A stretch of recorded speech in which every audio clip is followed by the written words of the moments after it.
સાવધાન, શું તમારી પાસે રહેલી 500 રૂપિયાની નોટ અસલી છે? ગુજરાતના હાલ નકલી નોટો છાપતા બે મોટા નેટવર્કનો પોલીસે પર્દાફાશ કર્યો છે. બનાસકાંઠાના ડીસા અને વલસાડના વાપીમાં હાઈટેક પ્રિન્ટરો દ્વારા 500ના દરની હજારો નકલી નોટો છાપવામાં આવી રહી હતી. આવો જોઈએ આ સમગ્ર અહેવાલમાં. બનાસકાંઠાના ડીસામાં પોલીસને એક મોટી સફળતા મળી છે. ડીસાના મહાદેવ વિસ્તારમાં રહેણાંક મકાનમાં ચાલતા નકલી નોટોના કારખાના પર પોલીસે દરોડા પાડ્યા હતા. અહીં ભેજા બાજો અત્યાધુનિક પ્રિન્ટર અને સ્કેનરની મદદથી 500ના દરની નોટો છાપી રહ્યા હતા. તો પોલીસે આ ઘટના સ્થળેથી હજારોની સંખ્યામાં છાપેલી નોટો જપ્ત કરી છે.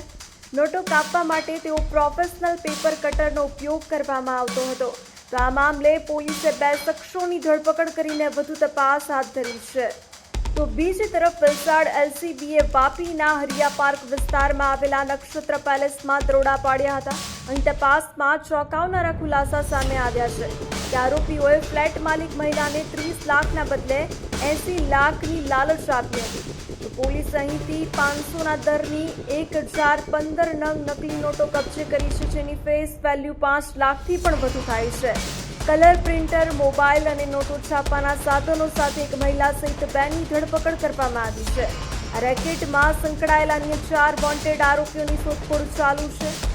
જનતાએ પણ આ વ્યવહાર કરતી વખતે સાવધ રહેવાની જરૂર છે. જો તમને કોઈ પણ નોટ પર શંકા જાય તો તાત્કાલિક નજીકના પોલીસ સ્ટેશનનો સંપર્ક કરો.